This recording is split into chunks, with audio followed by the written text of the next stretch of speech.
Bem, Ô, Inês, antes de entrar no tema hipnose clínica, para quem está nos acompanhando, quem que é a Inês Marcel? Eu sou doutora em hipnose clínica e fui parar na hipnose por conta de uma questão pessoal, né? Eu tinha uma questão pessoal para solucionar e não encontrava solução na mente consciente. Então, buscava nos médicos, buscava na psiquiatria e não tinha essa solução. Busquei também nos centros espíritas, nas igrejas e não tinha essa solução. E a maioria hoje das pessoas sofrem disso, que é o distúrbio da ansiedade. Então, eu não sabia lidar com aquilo, alguns diziam que era mediunidade, outros diziam que era demônio, e aí por aí, né? Cada um dava seu pitaco. A psiquiatria dizia que era ansiedade, mas tudo que eles tinham para me dar era calmantes, e eu dizia, mas eu não quero viver assim. Eu quero ter autocontrole, eu vim nessa vida para ter autocontrole, todos nós viemos nessa vida para ser feliz. E o autocontrole nos traz felicidade. E aí eu fui buscar entender a mente. E aí eu descobri, né? O cérebro é físico, ele pode ser operado, ele pode ser ali ajustado com medicação. Mas a minha mente, ela é pura energia. E eu precisava que essa mente funcionasse a favor do meu cérebro. E eu descobri a hipnose através de alguns livros do papai. Papai era um estudioso espírita, eu descobri a hipnose lá. Um livro de hipnose. Opa, isso aí existe, magnetismo, hipnose. E aí fui parar lá na hipnose, recebi a minha chamada cura, recebi a minha tranquilidade, a minha cura. E eu disse, nossa, as pessoas poderiam ter isso. Onde a gente encontra isso no Brasil, né? E aí comecei a procurar e vi que isso estava marginalizado.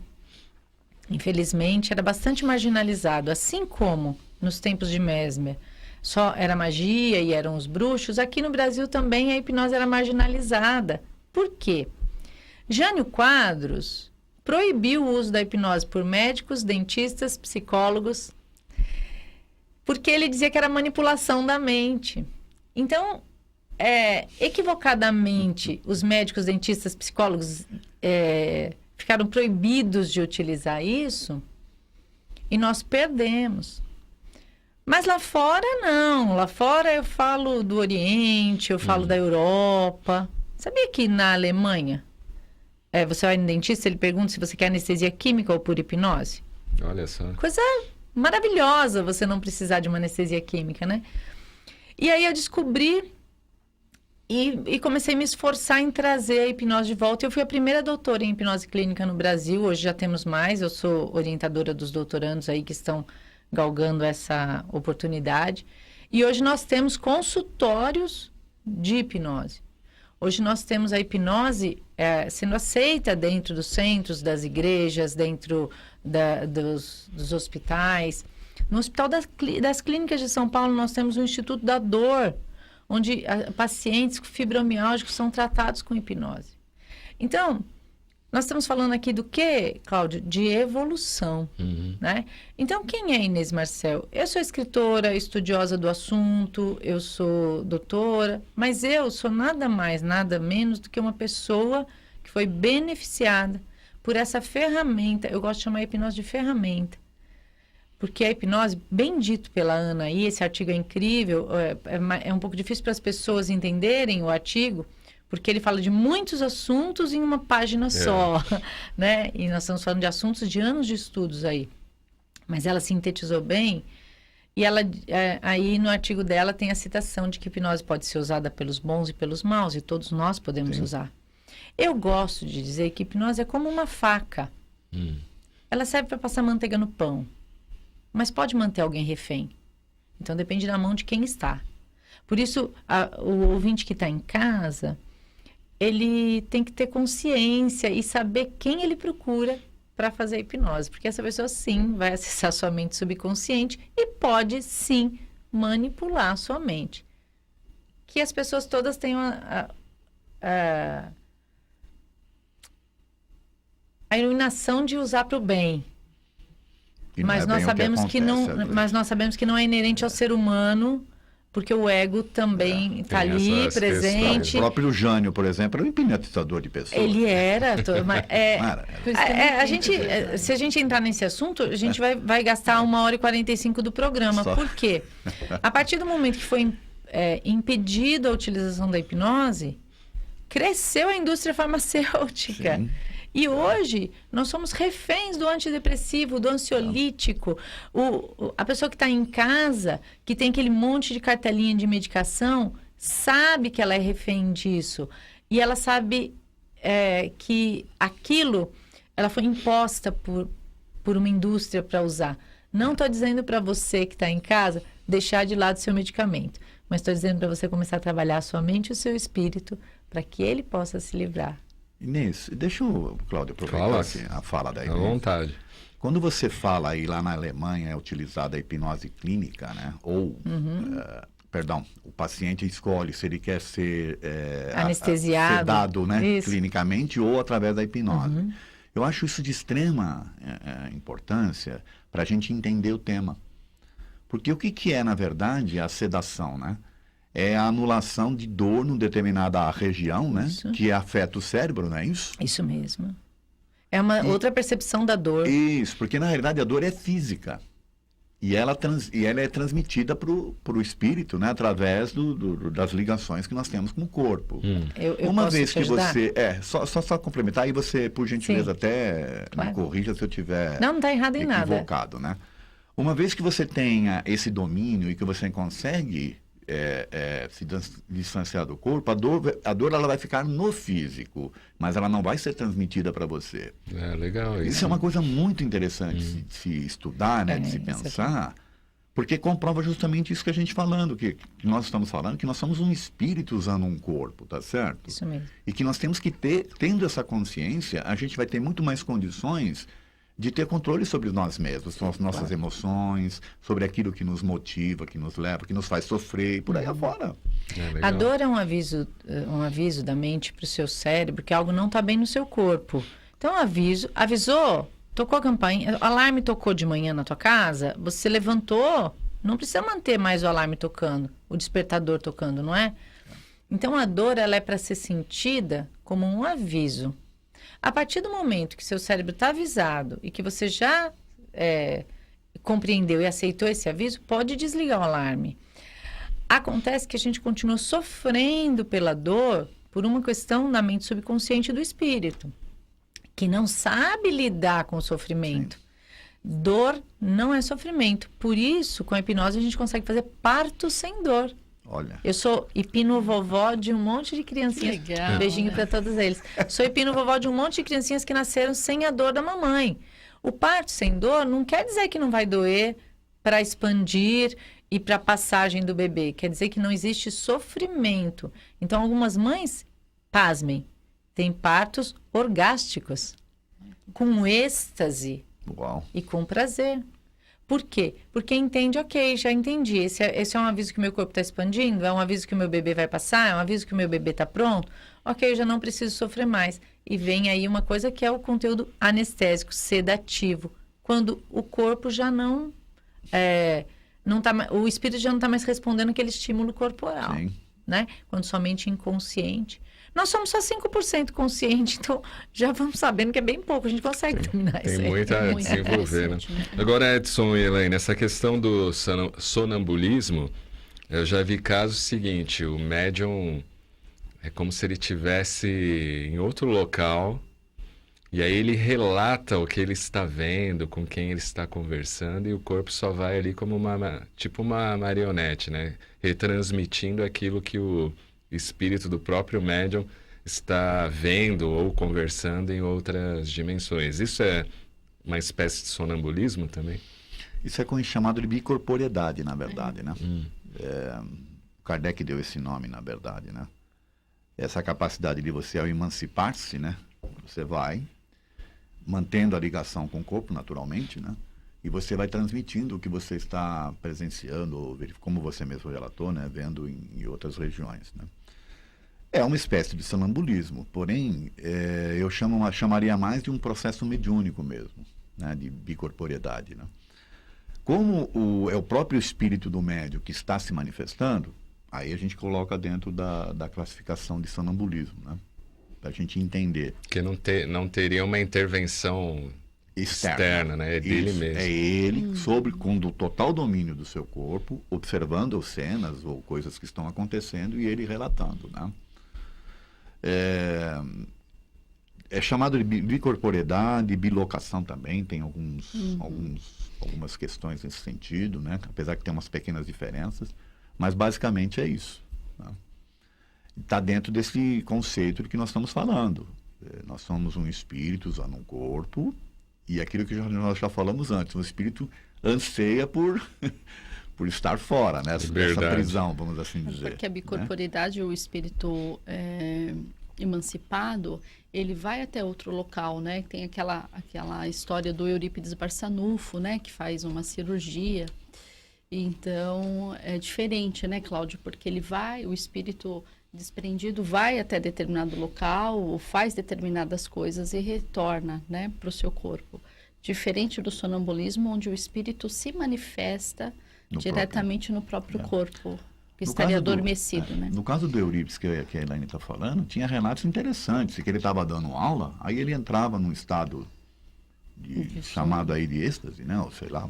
Ele dava uma parada, os alunos falaram, e o professor já foi. E aí ele ia, depois voltava. Ele fazia partos, né? Ele fez um parto, né? Você vê que interessante?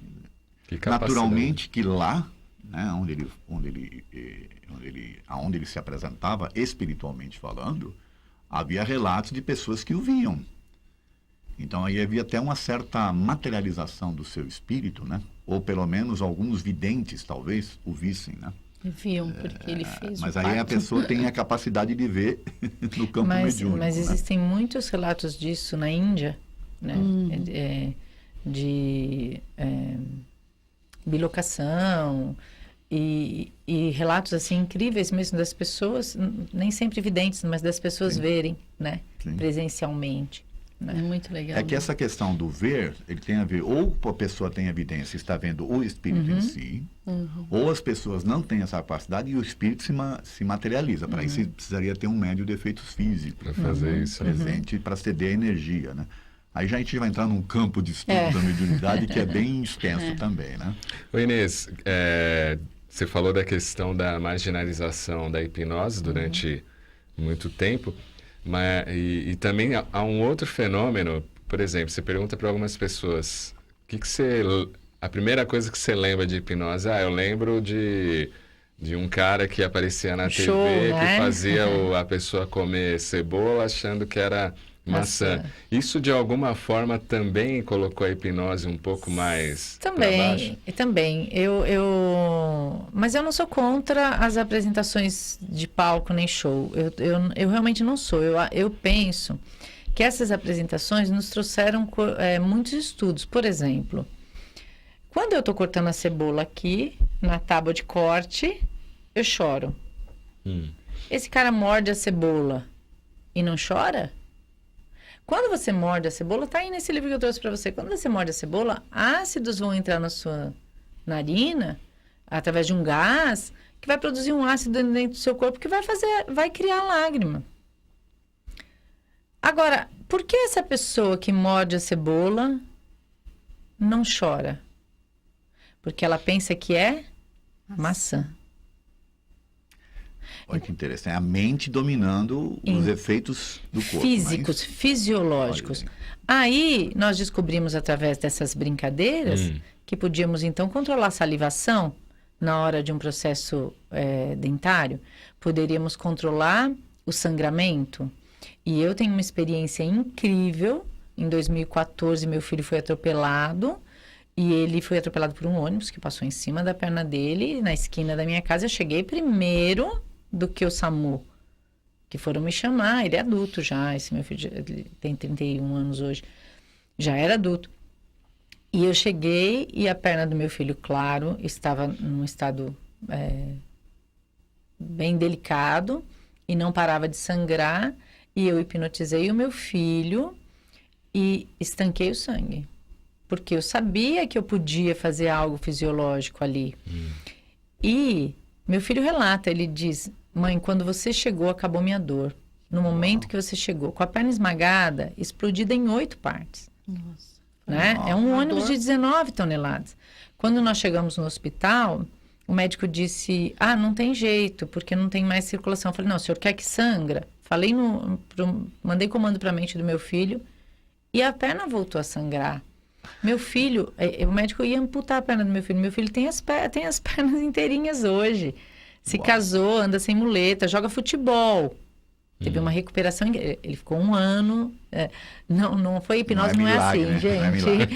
Ele ficou 1 ano de cama, 1 ano sem andar, mas ele tem as pernas hoje em pleno funcionamento. E o médico dizia, foi primordial você conseguir fazer isso. E ele dizia, mas eu não entendo como você fez. A mente dele aceitou fazer porque também a mãe estava ali, era uma autoridade, ele sabia do meu trabalho. Mas como eu soube que isso era possível? Através da brincadeira da cebola. Sim. Olha só que incrível. Eu disse, peraí, eu posso controlar processos fisiológicos, e comecei a fazer testes. E um dia aconteceu algo grave e eu pude usar. Então, sim, o show pode ter auxiliado na marginalização. Mas eu penso que o que mais levou à marginalização da hipnose foi essa proibição do uso pela classe médica, psicológica e odontológica. Nunca tinha ouvido falar. Visto que quando deu essa proibição, para onde foi a hipnose? Foi para os curandeiros. Foi para o campo do ocultismo. Exatamente, foi para o ocultismo. E aí virou magia. Aí virou uma coisa, porque o que não é aclarado é oculto. Virou uma coisa oculta, eu não confio. Então passaram-se a não confiar. Eu vou dizer para você que eu atendo, né, diariamente no consultório e os espíritas são muito mais beneficiados da hipnose porque eles acreditam e vão procurar. Estudam, veem algum relato de Kardec, entende? Nós vamos falar daqui a pouquinho desse trecho aí de Mesmer, do magnetismo e tudo mais. E de onde nasceu a hipnose, vamos falar disso.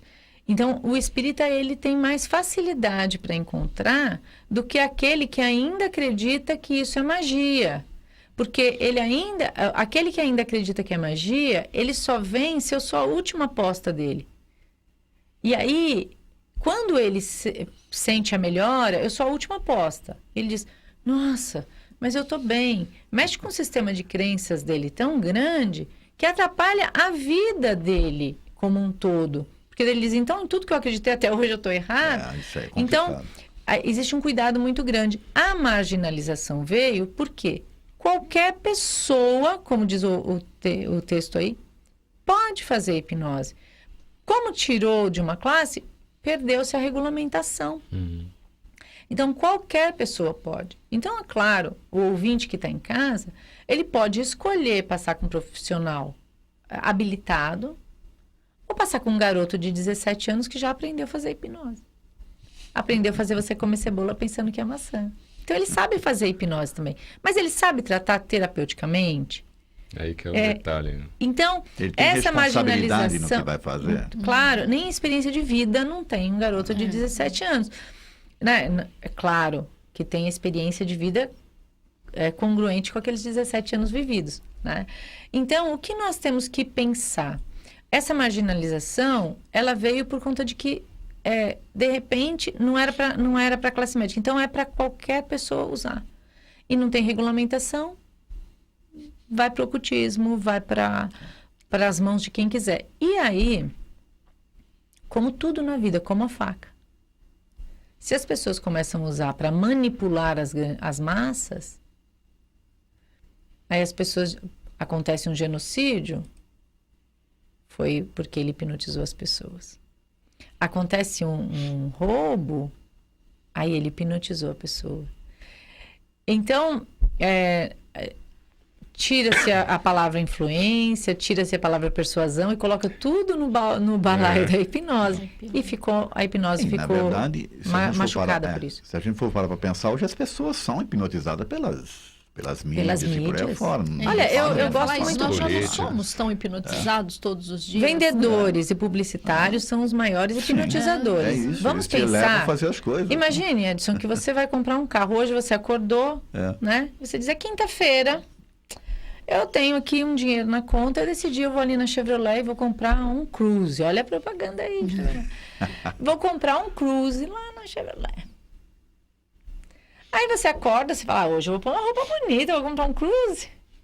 Aí você toma banho, se arruma e você fala, vou tomar um café legal. Aí você liga ali a TV ou o seu computador, vai assistir o Cláudio tomando um cafezinho. De repente, no intervalo comercial, aparece uma fala, não compre carro até o próximo final de semana. A Chevrolet tem uma oferta imperdível para você. Você deixa de comprar o carro na quinta e espera o final de semana, porque você pensa, tem uma oferta imperdível. Você não sabe que ele te hipnotizou para que você só vá comprar. Por que ele te hipnotizou? Porque ele te manipulou. Sim. Para um bem, mas te manipulou. Então, os vendedores, os publicitários, são grandes hipnotizadores, como os líderes também são. É verdade. É, e os radialistas também, viu, Cláudio? Você não Também. fica fora, não. Eu queria aproveitar a fala ainda Fala, da Inês isso. e lembrar que nós já tivemos um episódio semelhante a esse com relação à mediunidade, quando o Moisés proíbe, né? Ah, verdade. Que até então era, vamos assim dizer, Qualquer um fazia. utilizado pelas pessoas de uma forma natural, ele vai e proíbe. Então a mediunidade passa a ser algo, né, do ocultismo, algo Nossa, ruim. E aí agora algo você bom. tocou num assunto que nós estávamos falando da hipnose ali, datado de 1700 para cá. Você iniciou aí com Mesmer, porque onde nós temos escritos, né, para comprovar. Porém, a hipnose, eu tenho papiros egípcios Tá. que contam da hipnose lá desse tempo. E Moisés estava onde? No Egito. No Egito. Lá ele aprendeu tudo isso. Ele disse, espera aí, para eu ser um bom líder, essas pessoas não podem fazer isso. Eu quem preciso fazer. Então, a hipnose e a mediunidade está tão misturada, tão próxima, e é tão... Quiçá sejam a mesma coisa com nomes diferentes. Tá. É muito tênue a diferença. A linha é muito tênue. Então, veja isso, né? Mas você pensa que Moisés roubou só a mediunidade? Ele roubou a Cabala, sabia? Cabala é egípcia. E aí veio para os judeus, através de Moisés, que aprendeu e trouxe. Coisas que nós hoje temos capacidade de estudar. A tecnologia nos ajuda e nós vamos descobrindo coisas mais antigas, né? E aí vamos trazendo esses estudos e vamos descobrindo, nossa, existia mesmo um papel que falava disso, então isso existia. Eles chamavam de sono terapêutico. Colocava a pessoa num sono e alguém ficava ali cuidando dela, falando com ela, enquanto ela dormia. Sim. E o que aquela pessoa falava? Não sabia, porque ela recebia orientações Isso lá no de Egito. fora, no Egito. E as pessoas eram curadas. Então, as pessoas iam para isso. A ponto de depois, um tema que daí se estende, e a gente não pode tocar nele, mas a ponto até deles mumificarem os corpos, porque pensavam que um dia eles podiam voltar para esse corpo, né? Preciso de uma sonoterapia, viu?